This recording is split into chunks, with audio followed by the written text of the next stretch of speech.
바늘 도둑이 소도둑 된다는 말이 있습니다. 처음부터 소를 훔치고 대단한 이런 일들을 하는 게 아니죠. 처음에는 작은 것부터 시작하더라고요. 바늘을 훔치는 이 습관이 커서 또 좀 더 큰 거를 훔치고 그 다음에 더 큰 것을 훔치고 나중에는 아주 큰 그런 잘못도 그런 죄도 스스럼 없이 하게 되더라는 것이죠. 우리 사람이 그렇습니다. 거짓말도 그래요. 처음에는 작은 것을 합니다. 사람들이 모르겠지. 작은 것을 하다 보면은 더 대담해지고 또 마음이 더 단단해지는 거예요. 악해지는 거죠. 더 저돌적으로 더 나쁜 거짓말을 하고요. 나중에는 대놓고 거짓말을 하는 그럴 수도 있죠. 처음부터 누가 사기꾼이 되고 처음부터 누가 강도질을 하고 처음부터 누가 살인자가 되고 처음부터 누가 그런 나쁜 일을 하겠습니까? 사람들의 습성이 그렇습니다. 죄의 속성이 그렇다는 거예요. 오늘 본문에도 보면은 다윗이 엄청난 죄를 하나님 앞에 짓습니다. 마지막 절에 보면은요, 27절, 사무엘하 11장 27절, 마지막 절에 하나님이 다윗의 일을 보시고 뭐라고 평가했습니까? 그가 행한 일이 여호와 보시기에 악하니라. 사실 다윗은 어려서부터 여호와 하나님을 섬기는 자였습니다. 여호와의 신에 감동되어졌던 자예요. 그가 어떤 일을 하든지 하나님 중심으로 하나님 앞에서 이렇게 살았던 사람입니다. 여호와 보시기에 여호와의 마음에 하나님의 마음에 합한 자라고 성경은 이야기합니다. 하나님이 기뻐하였던 자였습니다. 그러나 그런 다윗도 죄의 올무에 걸려서 죄의 그 깊은 늪 가운데 허우적거리다가 이렇게 빠져들게 될 때가 이때라는 것입니다. 모든 사람은 하나님 보시기에 죄가 있고요, 악할 수밖에 없습니다. 그런데 이런 죄가 한꺼번에 이렇게 몰려오는 것이 아니라 조금씩 처음에는 작은 것들로부터 시작해서 큰 죄로 이어지게 되더라는 것입니다. 여기에서 우리가 스탑하고 정지하지 않으면 계속해서 더 큰 죄로 달려가는 속성들이 이 죄 가운데 있고 우리 가운데 있다라는 것입니다. 오늘 본문에 보면은 그 배경이 어떠합니까? 지금 이스라엘이 군사를 이끌고 특히 요압 장군이 군대를 이끌고 전쟁을 치르고 있는 순간입니다. 1절 말씀에 보시면은요. 요압과 그에게 있는 그의 부하들과 온 이스라엘 군대를 보내니 그들이 암몬 자손을 멸하고 랍바를 에워싸고 다윗은 예루살렘에 그대로 있더라. 이 전쟁 상황 속입니다. 전쟁이에요. 아무리 군대가 나가고 장군들이 나가고요. 그래도 예루살렘에서는 그 전쟁 상황 속에서 비상시에 있는 겁니다. 그런데 다윗의 모습이 어떻습니까? 2절 말씀에 보시면 저녁 때에 다윗이 그의 침상에서 일어나 왕궁 옥상에서 거닐다가 다윗의 모습이 어떻습니까? 보통 잠은 언제 일어나야 되는 거예요? 아침에 일어나야죠. 그것도 아침 일찍 일어나는 게 좋죠. 그런데 다윗은 지금 언제 침상에서 일어났다고 했습니까? 저녁 때에 일어났다는. 다윗이 지금 게으름 가운데, 나태함 가운데 있는 거예요. 늘 하는 전쟁마다, 하는 여러 가지 일들마다 잘 되고 또 잘 되고 잘 되니까 다윗이 지금 어떤 상황입니까? 허리끈 풀고 배부르고 등 따신 그런 상황이죠. 하는 것마다 잘 되고 하는 것마다 하나님 축복하시고 하니까 그냥 신경도 쓰지 않습니다. 이런 전쟁쯤은 신경도 쓰지 않는 거예요. 그냥 아마 밤새 무슨 일을 했는지 지금 저녁 때가 돼서야 침상에서 일어나서 이렇게 어슬렁 거리는 거예요. 자기 군사들은, 자기 부하들은 생명을 내걸고 죽으면서까지 피 흘리면서까지 싸우는 이런 상황 속에서 지도자된 왕인 다윗은 저녁 때가 돼서야 이렇게 어슬렁거리고 이렇게 나타나는 이런 모습을 볼 수가 있는 것이죠. 얼마나 게으른 거예요. 우리도 그렇습니다. 영적인 전쟁인 것입니다. 우리 신앙생활이 그렇습니다. 모든 것이 잘 되는 것 같고 평안한 것 같은 이 상황 속에서 더 우리는 이 영적인 전쟁, 우리 주님 오시기까지, 주님 앞에 서기까지 영적 전쟁인 거, 영적 싸움인 것입니다. 한순간도 우리는 긴장을 풀거나 나태하거나 게을러서는 안 되는데 다윗처럼 우리도 그럴 때가 있습니다. 이런 영적인 게으름, 영적인 나태함이 성도들의 삶 가운데 나타나게 될 때 그것이 이런 위기의 전조가 된다는 겁니다. 문제의 시작이 되어집니다. 그것으로 끝나는 것이 아니죠. 그것으로 그냥 이렇게 흐지부지 있다가 사라지는 것이 아니라 이것으로 인하여 영적인 나태함과 영적인 게으름으로 인하여 이 죄가 이렇게 급속도로 퍼지게 되어지는 겁니다. 누룩도 마찬가지죠. 조그마한 누룩이 이 모든 이 밀가루 덩어리를 부풀게 하는 것처럼 죄도 우리의 마음에 조금 있는 것, 그것 자체가 큰 죄로 번지게 되더라는 것입니다. 다윗이 이렇게 어슬렁거리고 있는데 옥상에서 한 여인이 목욕하고 있는 것을 보게 됩니다. 그리고 마음이 빼앗기게 되어지죠. 그 여인이 누구인지 알아보도록 하고요. 장수 우리아의 아내인 것을 확인했던 것입니다.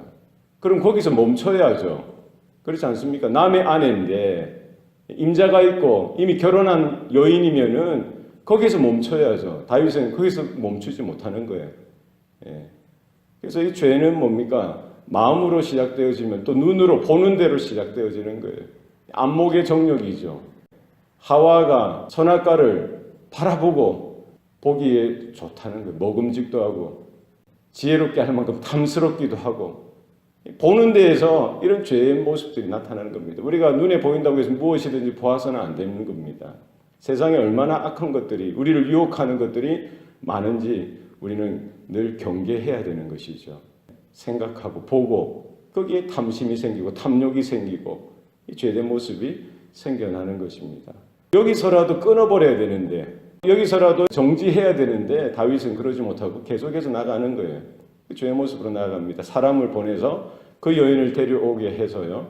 그 왕이라는 신분, 왕이라는 권력, 그 권위를 이용해서 그냥 그 여인을 취하는 거예요. 이거는 얼마나 나쁜 겁니까?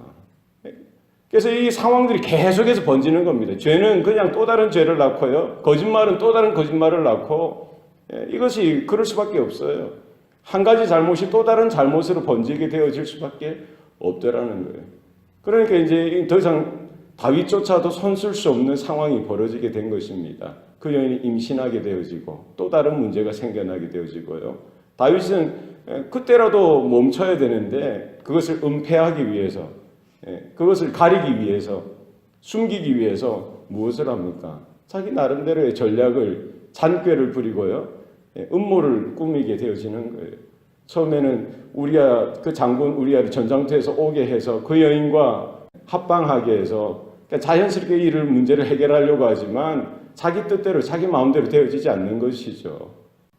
우리야는 다윗의 그 요구대로 그렇게 자기 아내에게 자기 집으로 가서 쉬면 될 텐데 그렇지 않습니다.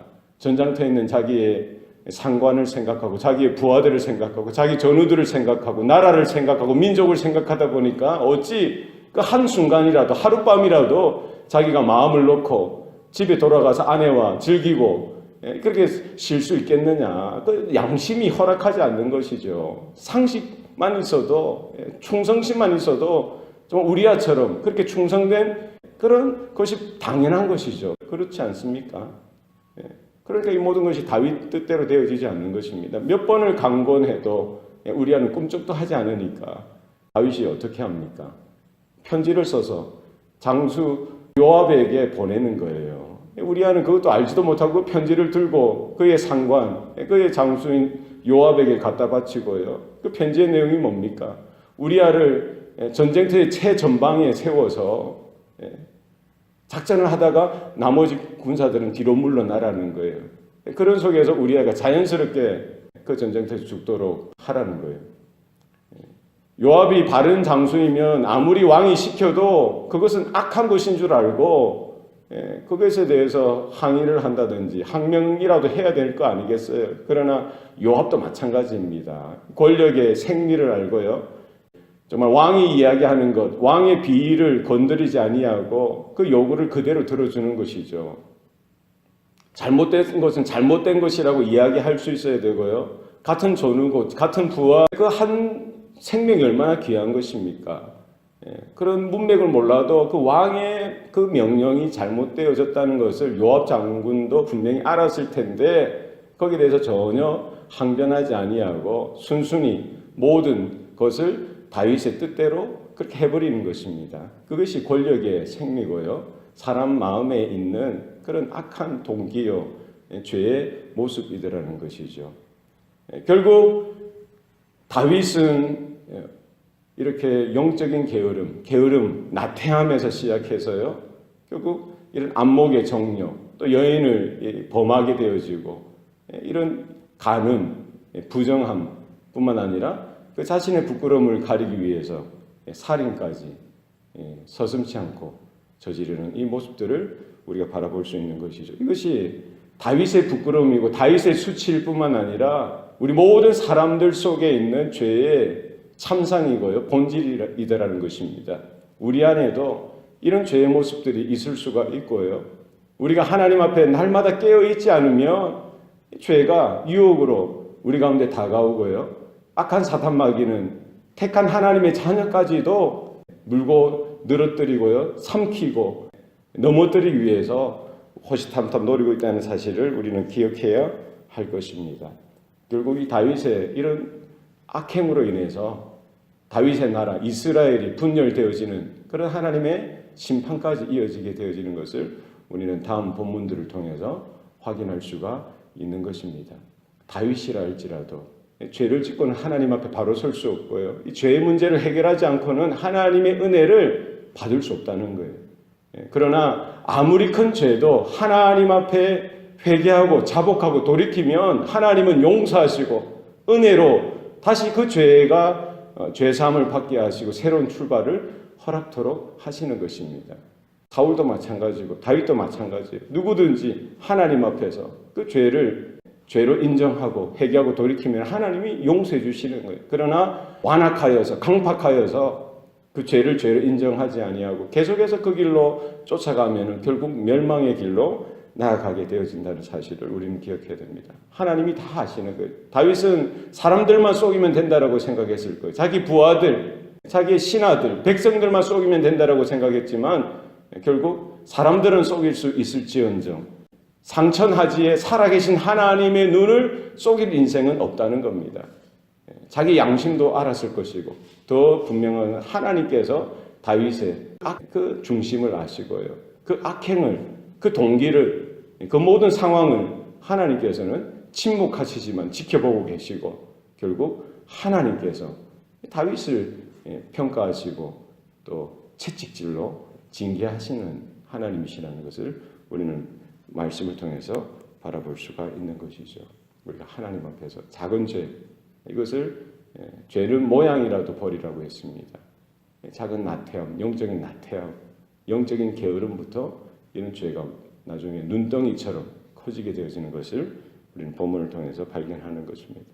우리 안에 작은 것 하나라도 하나님 앞에 명명백백하게 내어드리고 우리가 하나님의 거룩함을 덧입고 믿음으로 은혜로 살아드리는 저와 여러분의 삶이 되시기를 축원합니다.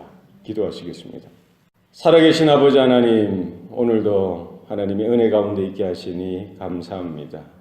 모든 사람이 죄를 범하였음에 하나님의 영광에 이르지 못한다라고 하셨습니다. 하나님, 내 안에 이와 같은 죄의 모습들, 또 타락된 본성들, 또 하나님의 기뻐하시지 않으시는 모습들을 날마다 말씀에 비추어지게 하시고 성령의 빛 가운데 드러나게 하셔서 회개하고 돌이킬 수 있는 은혜가 있게 도와주시옵소서. 그 아무리 작은 죄라고 할지라도 우리 안에 그와 같은 것이 나타났을 때에 우리가 그 죄를 죄로 보게 하시고 그 작은 죄라도 끊어버릴 수 있도록 우리에게 믿음의 담대함을 주시고 영적인 분별력을 주시고 또 하나님의 마음을 더하여 주시옵소서. 온전하게 우리의 삶을 하나님께만 올려드리게 하시고 이와 같은 치열한 영적인 전쟁 가운데 날마다 승리하는 주의 자녀들, 주의 백성들 되게 하여 주시옵소서. 모든 것 감사드리고 예수님 이름으로 기도합니다. 아멘.